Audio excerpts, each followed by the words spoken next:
Okay, so before we even begin today's lesson, a couple things really quick. First of all, in order to do all of these problems that we're going to do today, for most of them, are going to need a scientific calculator.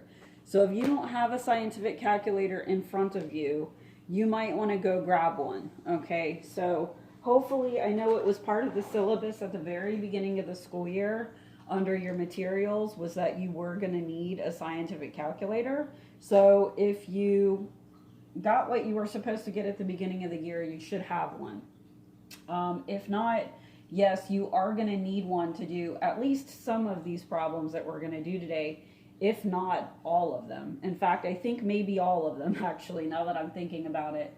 I think you might need a scientific calculator for. So it's really going to be to your benefit if you have one with you sitting in front of you so that you can actually work these problems out together with me and make sure that you're punching it into your calculator correctly and that you're getting the same thing that I'm getting as I'm working through these problems.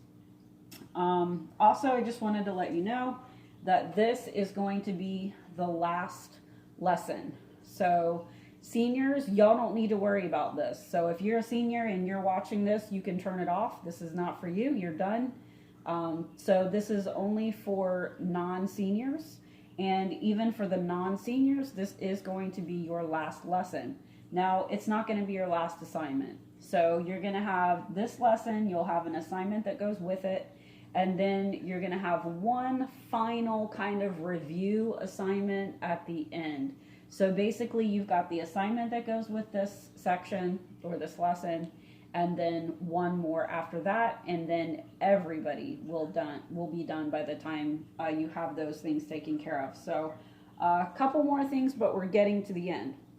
So what we're going to talk about today is the second part of section 6.3. So I'm calling this 6.3 part 2. And I titled it Natural Logarithms and Equations. So hopefully you have a copy of the notes in front of you also. We're going to be going through them. We're going to do the examples together also. So the notes are titled Natural Logarithms and Equations. Now it's really, really important that you got the stuff from part 1 to be able to move on to part 2. So if you have not watched the video to part 1 or done the assignment for part 1, then you need to go back. Okay, pause the video right now and go back because you are not going to get this if you did not get part 1.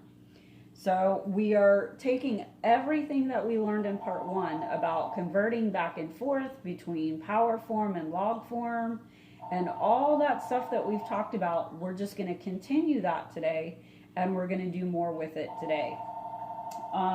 Let's see. Oh, okay, another thing. So last class we talked about common logarithms and how a common logarithm just means a logarithm of base 10. So today we're going to talk about another kind of logarithm called a natural logarithm. So a natural logarithm is a logarithm with a base of e.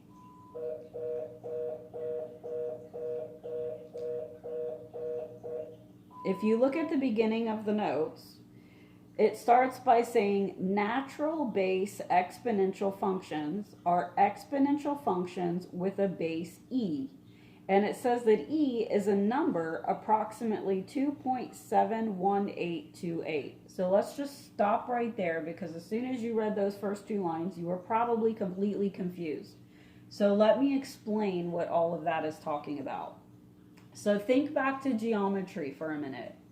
Remember in geometry, you learned all about this symbol right here. This is the pi symbol. And you learned in geometry that pi pops up so much in geometric shapes, specifically in circles, that it's a number that we use so often when we work with circles that we gave it a symbol. And we call that symbol pi. And pi represents an infinite decimal, approximately 3.14159, and so on. And it's a number that we use so much in math that we even on our calculators, if you look at your scientific calculator, you'll notice that there's even a pi key on your scientific calculator. that will give you that decimal as many decimals as you can round to it across your whole calculator screen. So we do that sometimes with numbers that occur often in math. If it's a number that occurs often, a lot of times we'll give it a symbol, and a lot of times we'll even put it on the calculator so that we can calculate easily with that number. So E is another one of those numbers. It's a number. E is a symbol that represents a number. Just like pi is a symbol that represents a number, E is also a symbol that represents a number. So don't get confused and think that E is a variable. E is not a variable, okay? It's a symbol that represents a number. And that number is approximately 2.71828, and so on. So this is the approximation for E. Okay, so E is just a number. It's a number that occurs often in logarithms and exponential functions. So we give it a symbol, and this is its approximation. So now let's go back, now that we've kind of talked about that. So it says a natural base exponential function, and it gives you an example underneath.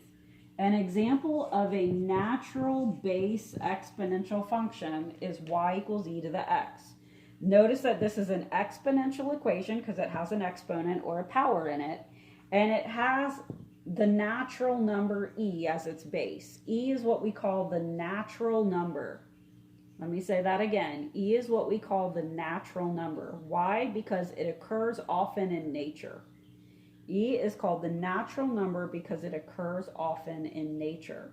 That's why we give it a symbol, because it occurs often. So we call it the natural number and we give it a symbol E. Okay? So this is an exponential equation or function that has the natural base E. Okay? It is the base of that exponent. And it says that it is an exponential function like this with a base of E. Okay, so this is an example. Now remember that exponential functions or equations can also be written as logs. So you can also write this as a logarithm. So this is where you have to think back to 6.3 part 1, where we practiced how to convert back and forth between exponent form and log form. So if you wanted to rewrite this in log form, couple reminders. Remember, the base of your power becomes the base of your log. So it's going to become log base E.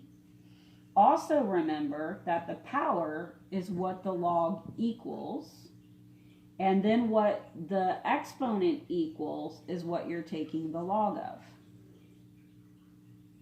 So if we were to write that as a log, this is what it would look like. The log base E of y equals x. That's the next line down in your notes. So if I'm going through the notes is what I'm doing. So if you're looking at your notes, you should be able to follow along with what I'm doing in your notes.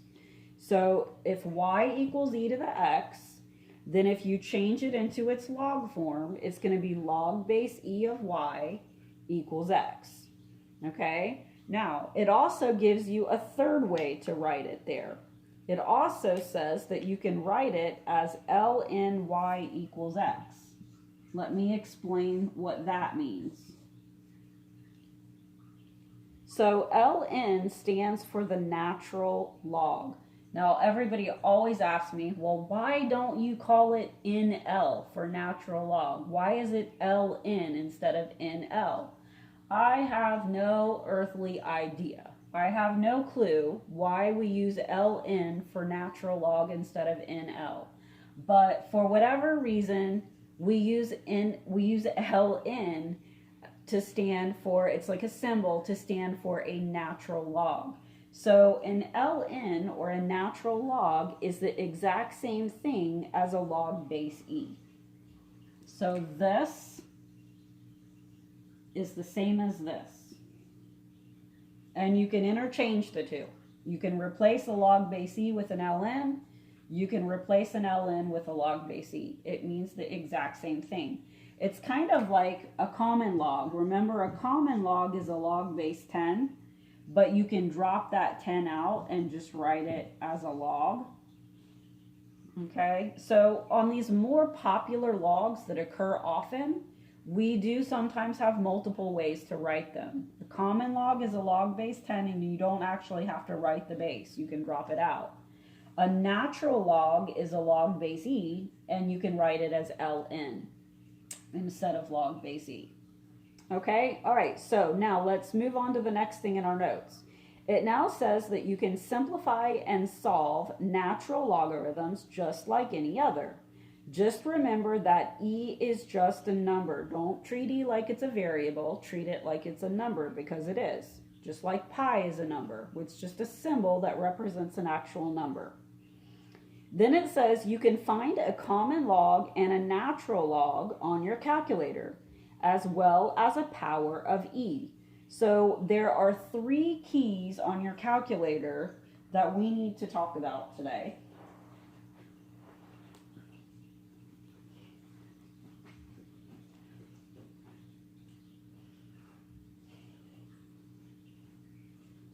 So take a look at your scientific calculator. Now this is going to be a little bit tricky because the processes on your calculators may be different depending on what kind of calculator you have.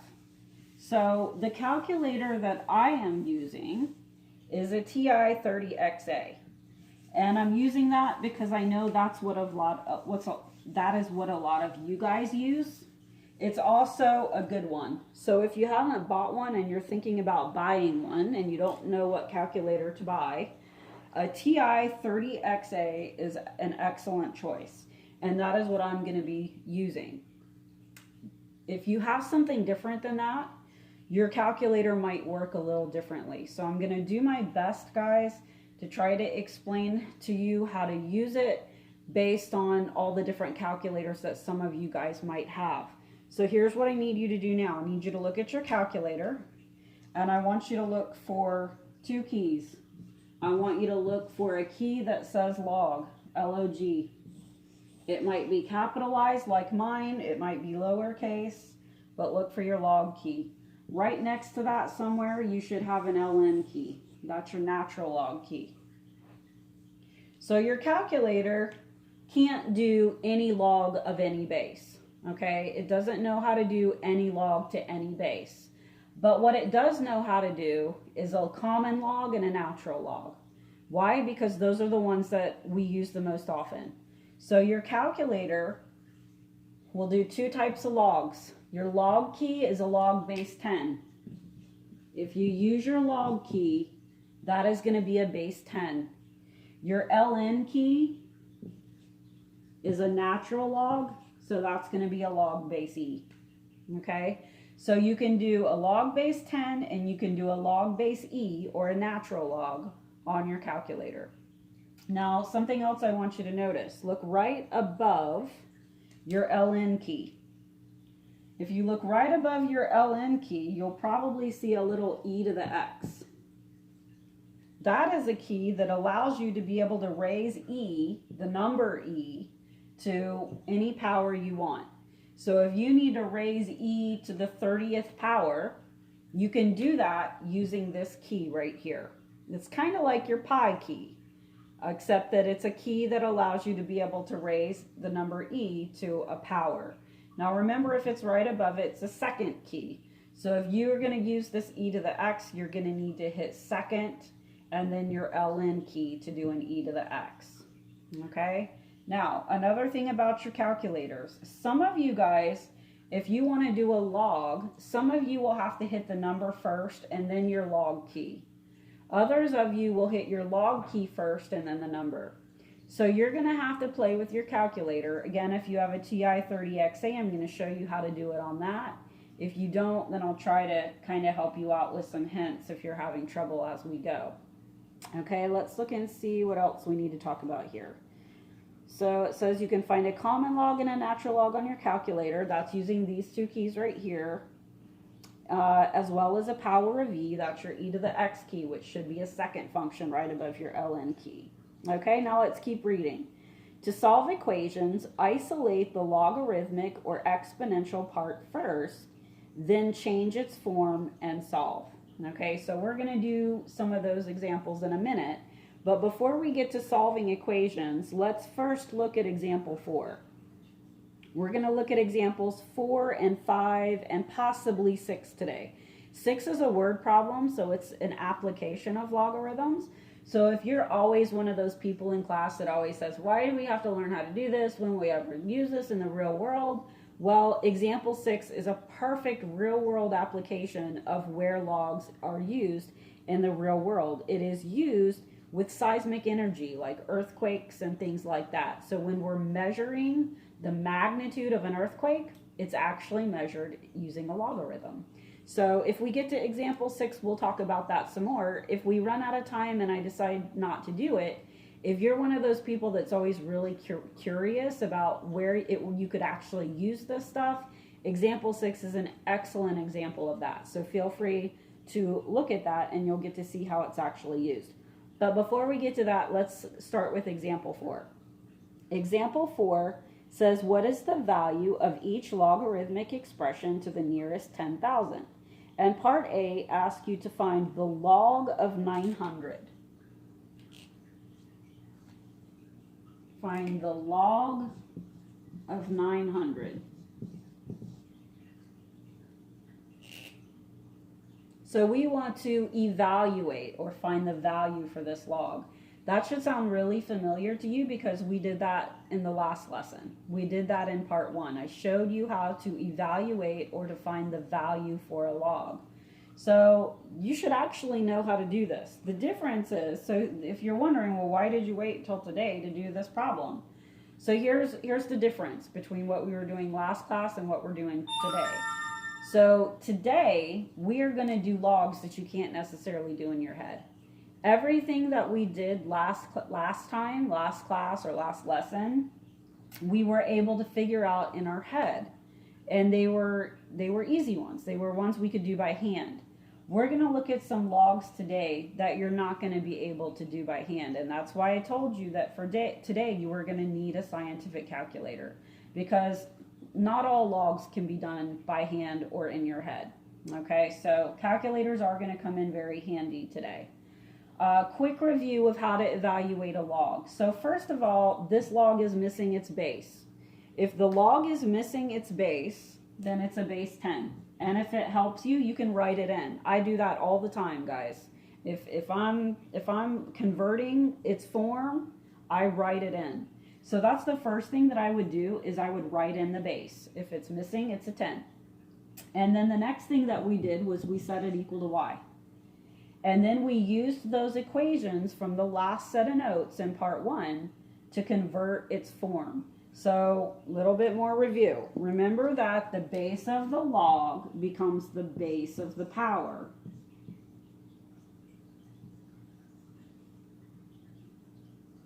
The base of the log is 10. That becomes the base of the power. What the log equals is your power. And it's going to equal whatever you're taking the log of, which is 900. So converted, it becomes this. Log form, exponential form. 10 to the y equals 900. Now last class we were able to do all the ones like this in our head. And we were able to say, okay, well 10 to some power is going to give me 900. Well, think about that for a minute. 10 to what power is 900? Is it going to be a whole number? It's not, right? Because if you start thinking about it, we know that 10 to the first is 10. We know that 10 to the second is 100. We know that 10 to the third is 1,000. We skipped 900 somewhere in there, right? 900 is somewhere in here. We have 10. 10 squared is 100. 10 to the third is 1,000. 900 is right before we get to 1,000. So you actually could estimate the value of this log. Remember that what you're looking for is the power. Well, 10 squared is 100, 10 to the third is 1,000, 900 is somewhere in between there. So y is going to be some number in between 2 and 3. And guess what? It's going to be closer to 3 than 2. You should see why. Because 900 is closer to 1,000 than 100. So 900 is going to be closer to 3 than 2. So if we were to estimate this power for y, we would say that it's going to be something a little less than 3. Okay, it's going to be between 2 and 3, closer to 3. Okay, so that's how we could estimate it by hand or in our head. But in order to be able to get that exact value, the only way you could do that by hand is to just start guessing and checking until you get it down to a pretty close estimate. Okay, so I have good news for you. There's a shortcut to this. There's a calculator that will do a common log. So if it is a common log or a natural log, in other words, a log base 10 or a log base e, you can actually do it on your calculator. So let's go back to the original problem, the log of 900. You can actually punch this straight into your calculator because your calculator can do a log base 10. It's your log key. Your log key does a log base 10. So what you want to do is, if you're using a TI-30XA like I am, you put in the number first. So you put in 900, and then you hit your log key to do a log base 10 of that number.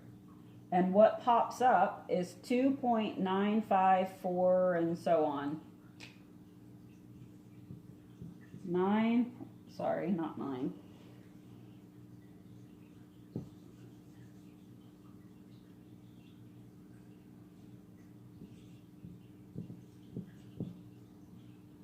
.954, so on.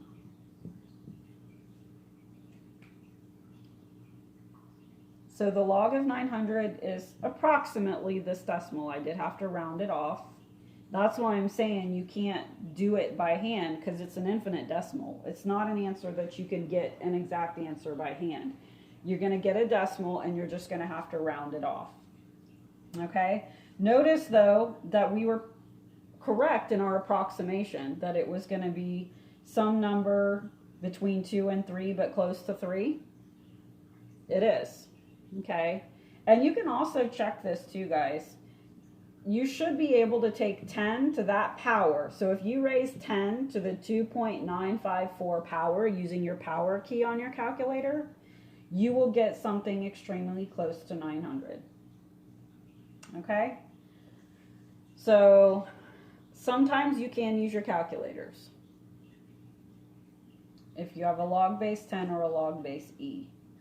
Now let's look at part B. Part B asks you to evaluate the natural log of e.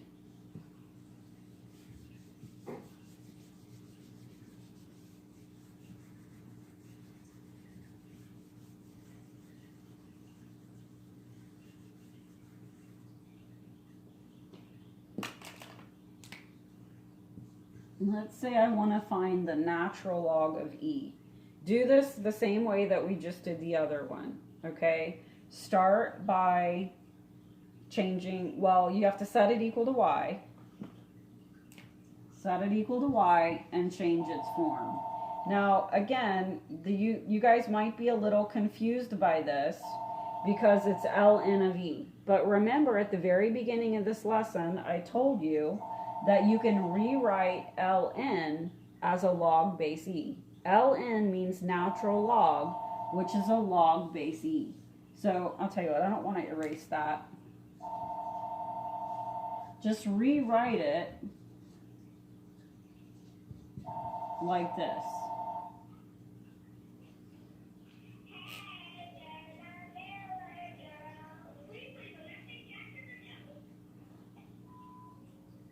Okay, so natural log of e is the same thing as log base e of e. And then because we want to evaluate it, we're going to set it equal to y. And now we're going to change its form.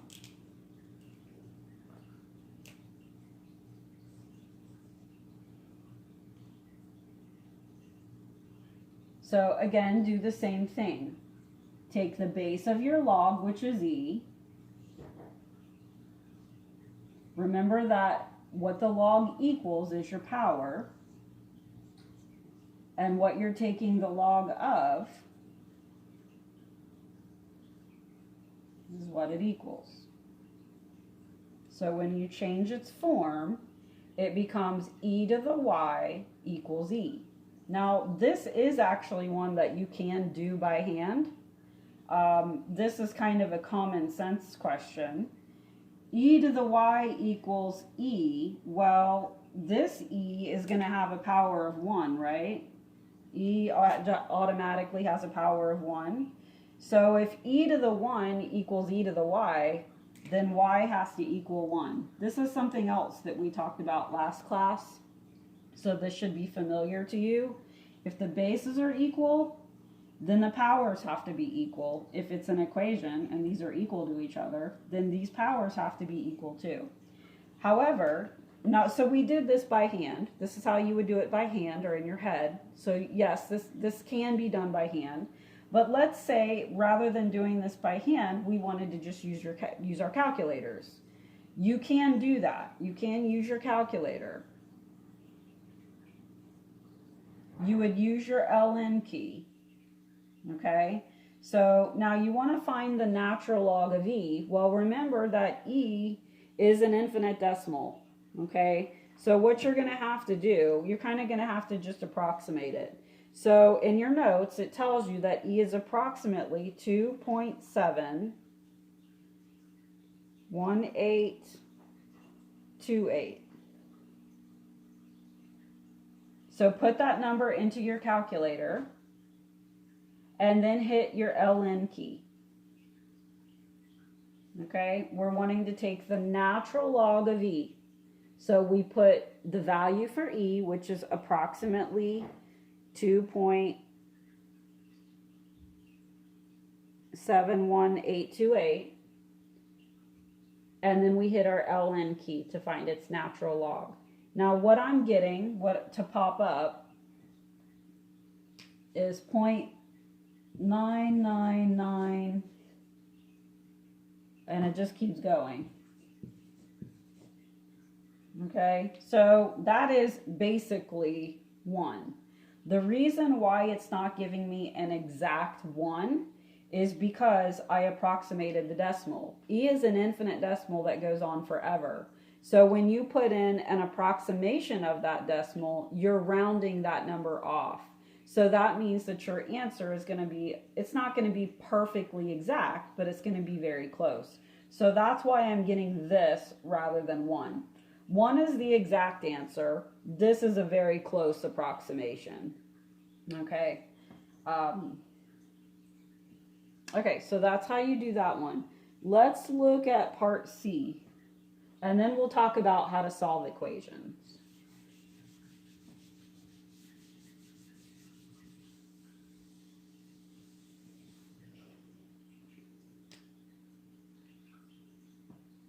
Okay, so part C is the natural log of negative 1.87.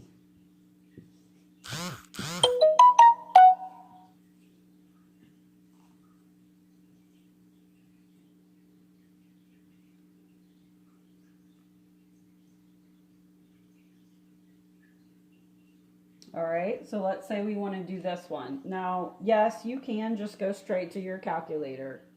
So you have an option. Yes, you can just punch it in. You can also attempt to do it by hand and see if you can do it by hand. So it's kind of up to you. If you want to just do it on your calculator, all you have to do, guys, is put in the negative 1.87. And then just hit your ln key. And guess what happens? Gives an error message. By the way, let me stop right here because I didn't address people that might not have this kind of calculator. If you don't have this kind of calculator and the steps that I'm going through are not working for your calculator, what you need to do, some of you guys might have to do the key first and then the number. So I know I keep telling you guys to put in the number first and then hit the log or the LN key, which is correct for my TI-30XA. If you have something other than that and the directions that I'm giving you are not working, remember that it may work opposite on your calculator. So try, if you need to, try putting in the log or the LN key first and then the number, okay? So it's going to work one way or the other. You're either going to put in the number first and then your log button, or you're going to do your log key and then the number. It'll work one way or the other. So if it's not working one way, try the other way and see if it'll work the other way on your calculator, okay? So on this one, when I do this on my calculator, again, mine, I have to put in the number first and then hit the LN key.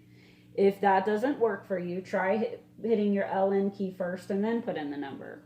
Either way, when you do it, you should get an error message. So don't automatically think that you did it wrong just because you get an error message, okay? And we talked about this last class too. You can actually get logarithms that don't have solutions to them. And if a logarithm does not have a solution, your calculator is going to give you an error message. That just means that you can't do that log. Now, if you're wondering, well, why can't we do that log? You can answer that question by changing its form, okay? So remember that ln, the natural log, is the same thing as a log base e of negative 1.7. So if we wanted to evaluate this by hand, we would set it equal to y and we would change its form. And if we changed its form, we would get the base of the log becomes the base of the power. So it would be e to the y, because the log equals is your power. So e to the y equals negative 1.87. Now look at that equation and see if you can figure out why you're getting an error message for this log. Can you raise the number e to a power to get a negative number? The answer is no. You cannot raise a number to a negative or to a power, any power, to get a negative number. Not even a negative power. A negative power just makes a fraction, not a negative number. Okay? So no matter what that power is, whether it's positive, negative, or zero, you're never going to get a negative number. A power of 0 always gives you 1. A positive power always gives you a positive answer. And a negative power just makes it a fraction. So there's no power that will give you a negative number answer. So you can't do this log. It doesn't exist. It's undefined was the word that we used in our last lesson. So that's why your calculator is going to give you an error message for that one. It's saying you can't do that log. It's not possible. And so you will find that will happen sometimes, okay? And that's what that means if you're getting an error message, assuming that you're putting it in correctly. All right, so this is example 4. Let's move to example 5. Example 5 gets into solving logarithmic equations. So this is something new. And again, it tells you in your notes what to do to solve both logarithmic and exponential equations. You start by isolating the log or the power, whichever one it is, and then you change its form. So if it's in power form, you're going to change it into log form. If it's in log form, you're going to change it into power form. So let's look at example 5, part A. Example 5, part A is 25 equals 10 to the x minus 1.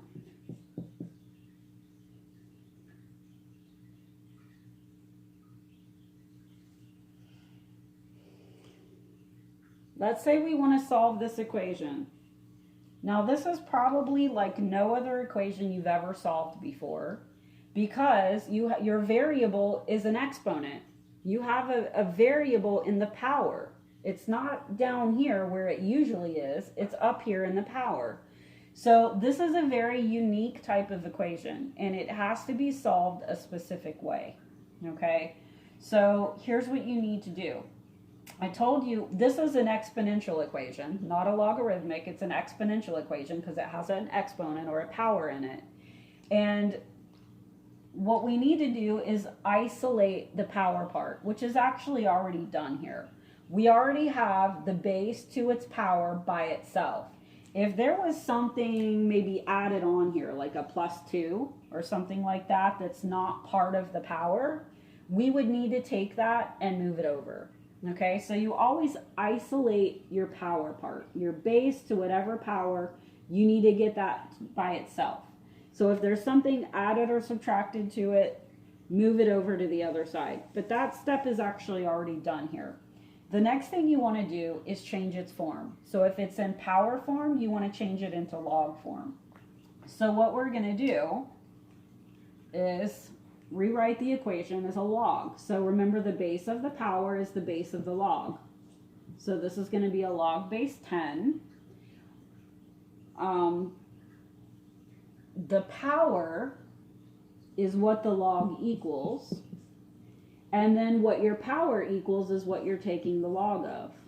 So if I were to write this as a logarithm, it would be the log base 10 of 25 equals x minus 1. And then remember the whole idea here is to solve for x. Changing its form gets that x that was up here as a power on ground level now, you could say. If you can't really solve for an x if it's up here as an exponent. But if you change its power, the x is now down here on the ground. So you can now isolate that x and get that x by itself. So to get this x by itself, I need to move the -1 over. So I'm going to add 1 to both sides now. So x is going to equal the log base 10 of 25 plus 1. Now, you can actually find a value for that if you have a calculator, which we do. So what we're going to do now is we're going to take out our calculators, and we're going to actually figure out what the log base 10 of 25 plus 1 is. Because we can do a log base 10. That's a common log, which is your log key on your calculator.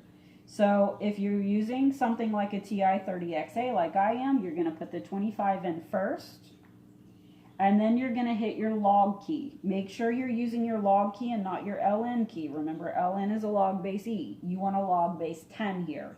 So you want to use your log key. So put in 25 and then hit your log key and a number will pop up. Again, if you're using a different kind of calculator and that's not working for you, try doing log and then the 25. You should get a decimal approximately 1.3979 and so on. And then we need to add that 1 to it. So leave the number that's in your calculator, that 1.3979, leave it on your screen because you want to be as accurate as possible. So we want to round to as many decimals as we can. Then just hit +1 and hit equals. And I'm getting 2.3979. So final answer, x is approximately 2.3979.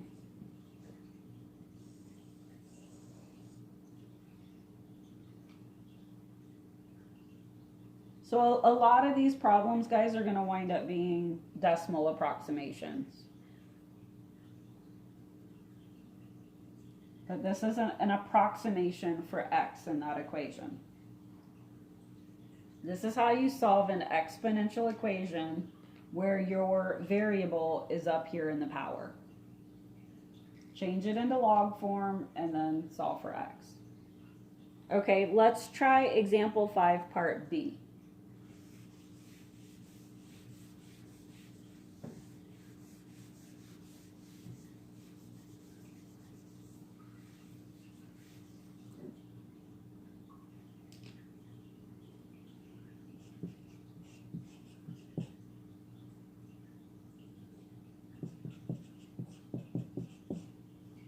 Okay, so we have the natural log of 2x plus 3 equals 4. So our last one had a log, a common log, or a log base 10. This one is a natural log, or a log base e. But we can do natural logs on our calculator too. So this is another one that we might be able to punch into our calculator eventually and figure out, or at least try to get a decimal approximation for it. But the first thing you want to do, first notice that it's a logarithmic equation. The one that we just did was an exponential equation. It had a power in it. This is not an exponential equation, it's a logarithmic equation because it has a log in it. But the steps are essentially the same. The first thing you want to do is get the log by itself. Well, the log is already by itself here. The natural log of this, there's really nothing to isolate here.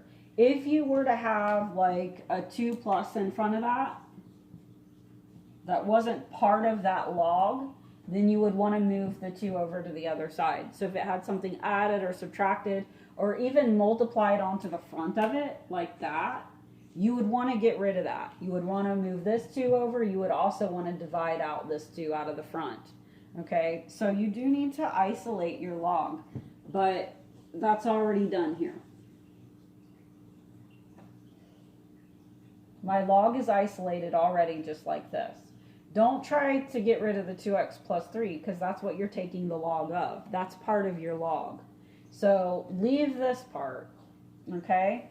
The next thing you want to do is change its form. Just like we changed the exponential into a logarithmic. Well, if it's logarithmic, you want to change it back into an exponential.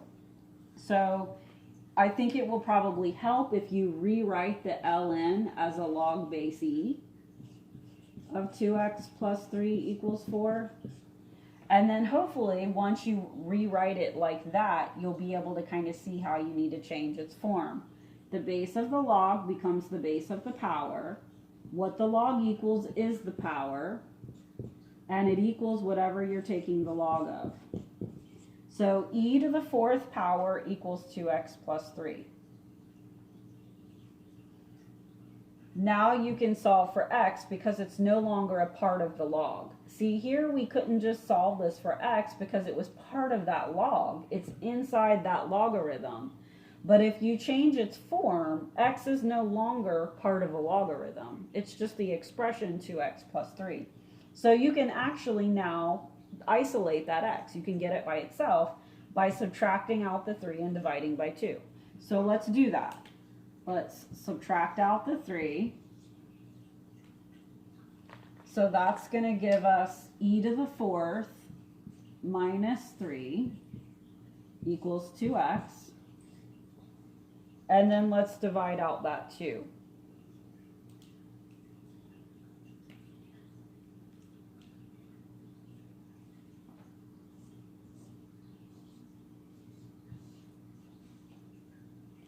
So x is going to equal e to the 4th minus 3 divided by 2. Now, if you wanted to leave it in exact form, you could actually leave it like that and write that as an answer.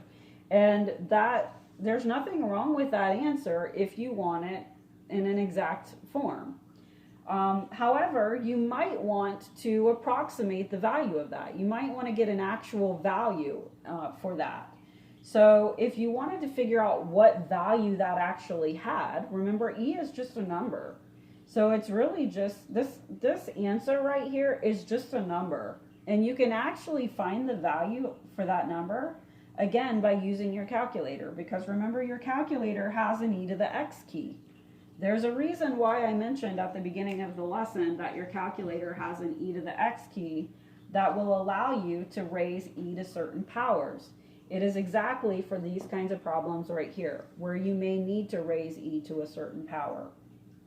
So if you need to find e to the 4th power, you're going to use this e to the x button, okay? Now again, how the process for doing that is going to depend on your calculator, but if you have a TI-30XA like I have, what you're going to do is you're going to put in the power first. So you're going to put in a 4. Punch a 4 into your calculator. And then you want to raise that you want that to be raised to the e power. So you're going to hit second, and then your ln key to find to do e to the x. And I'm getting 54.598.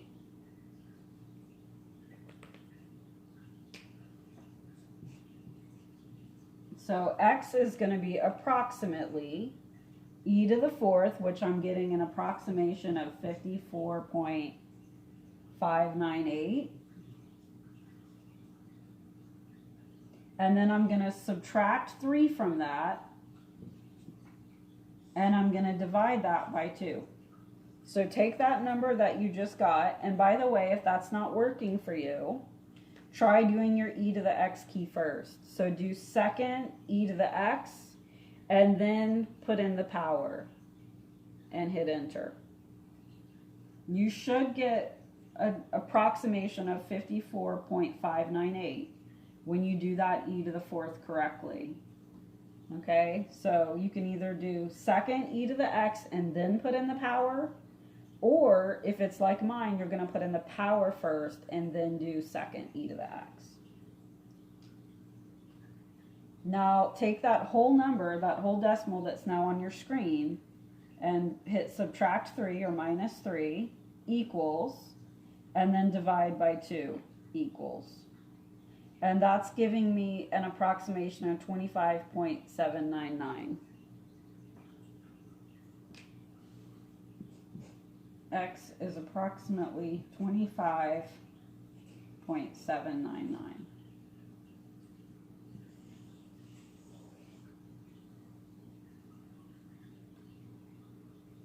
Okay, again, it's not exact, but that is a decimal approximation for the value of x in that equation. You can check your answers just like you can check your answers for any other equation. Just take the value that you got for x, plug it back into the original equation, and then just plug it in and see if it checks out. But I have to give you a warning, you rounded this decimal off. So this is not an exact answer. So when you go to plug it back in, you'll get something very close to 4 when you punch it in, but you may not get exactly 4 because you approximated that decimal. It's not exact, okay? So the checking is not going to be an exact science. It's going to be an approximation. But it's still a good way to check it and make sure that you did it correctly, because you know if you got something close, you did it right.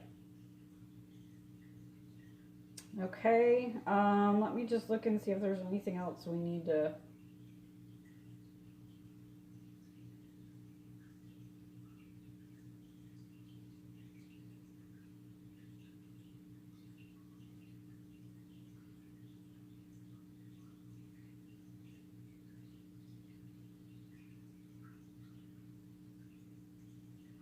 Okay, well, the only other thing that I was thinking about going over with you was example 6, which is a word problem.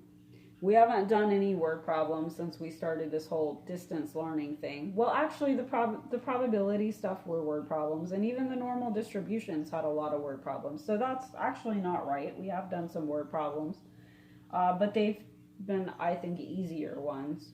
Although example 6 really is just taking what we just talked about. And I mean, it's the exact same type of question. It's just an application of it. So it's not anything super duper complicated. It talks about an earthquake magnitude scale.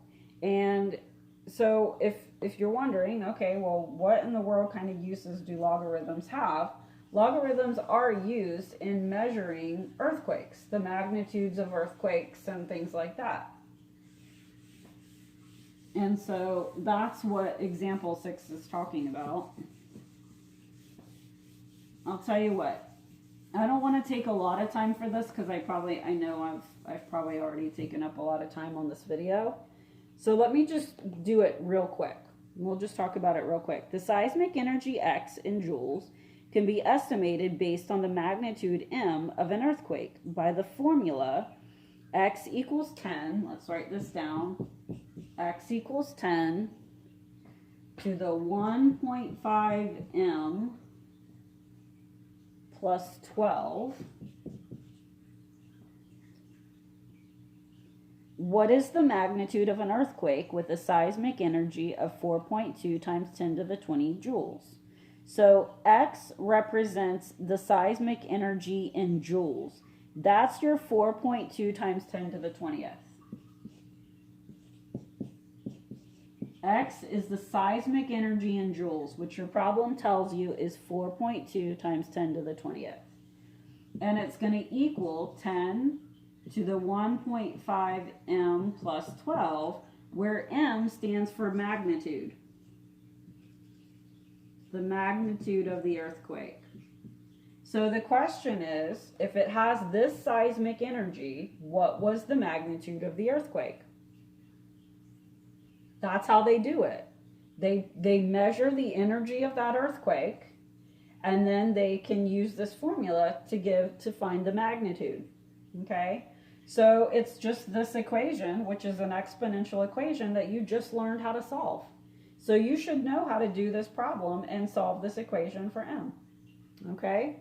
You just isolate the power, which it already is. You just have your base and its power all by itself, and then you change its form. So if you want to change this into log form, remember the base of your power is the base of your log. So it's going to be the log base 10 of, remember the power is what the log equals, and then what your power equals is what you're taking the log of. Oh, I need more room there. That's going to go here, 4.2 times 10 to the 20th. So it'll look like this. That looks really complicated, guys, but it's really not if you have a calculator, because all you need to do is you know how to do a common log on your calculator. Use your log key. So just put this number into your calculator and find the log of it. Hit your log key. That'll give you the log of that number. And then you're going to need to solve for m. So you'll need to subtract out the 12 and divide by 1.5. So let's go ahead and do this part right here. Let's find the log, the common log of this number. So for me, I have to put the number in first. You may have to hit your log key first, but however you have to do it, I'm going to put the number in first. I'm going to put in 4.2 times 10 to the 20th. And actually, I'm wondering, we may need to use parentheses for that. I'll tell you how I'm going to do it. I'm going to do the 10 to the 20th first. I'm going to do 10 to the 20th and hit and equals. Then I'm going to hit times 4.2. There's a reason why I'm doing that, and it's to make the calculator follow order of operations. So I did 10 to the 20th, hit equals, then I did times 4.2 and hit equals, and now I'm going to take the log of that. So now I hit my log key. Again, if you have to do it the other way, you're going to hit your log key first, and then put in the 10 to the 20th times the 4.2.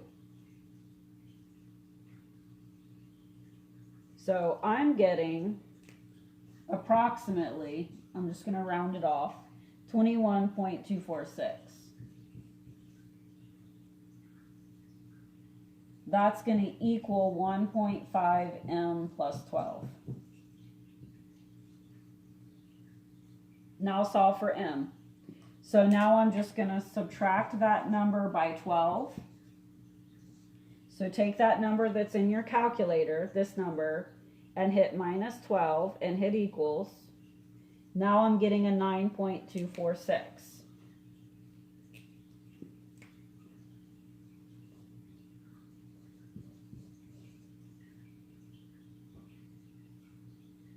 That's going to equal 1.5 m. And then just divide both sides by 1.5.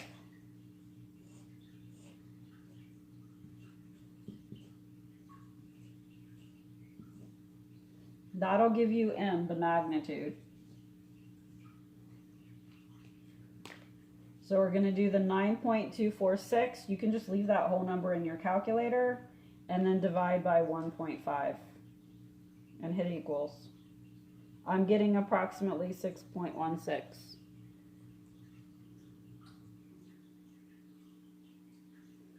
I see that that's a little bit different than what the book has.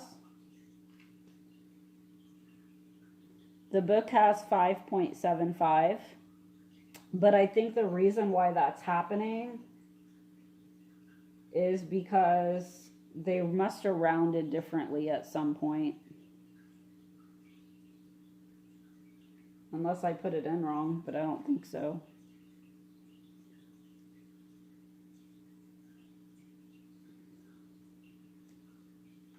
Let me just go back and put it in just to make sure I did it right. 10 to the 20th.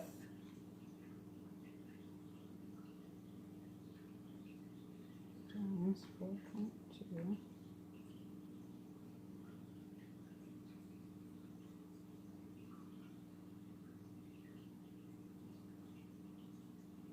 Oh, maybe I did. Oh, I did do something wrong. Okay, hold on. I made a mistake. Okay, back up here. I don't know where I got that number from, but it's wrong. Okay, so if you go back up here, do 10 to the 20th, 10 power key 20, hit equals, multiply that by 4.2, hit equals, and then take the log of that, hit your log key, and I'm getting 20.6 now. So hold on, we gotta fix that. This number right here should have been 20.6. I'm not sure how I got the number that I got. But yeah, it should have been 20.6 here. And then we subtract 12 from 20.6. So then hit minus 12. That becomes 8.6.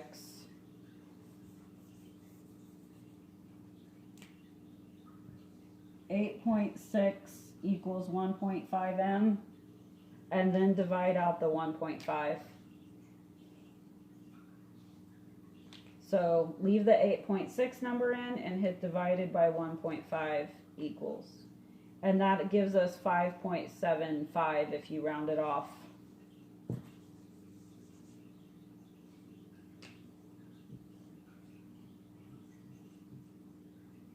Okay. Sorry, I don't know how I made that mistake, but you do the log of that number, you subtract out the 12 and then divide out the 1.5. That will give you the m by itself, and it is approximately 5.75. So that is the approximation for the magnitude of that earthquake, given the seismic energy that it put off. Okay, so real world application, yes, it really does have uses in the real world, and this is one of them.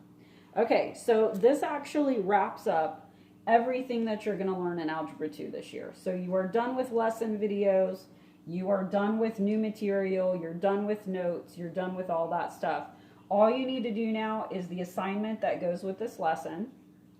That is going to be due next Thursday. So you have a whole week to work on it because I know you have a long weekend in between. So I'm giving you a whole week to get this done.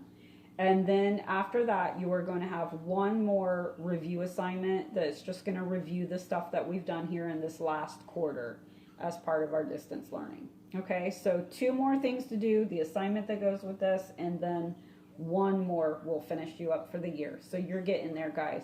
All right, I'll talk to you again soon.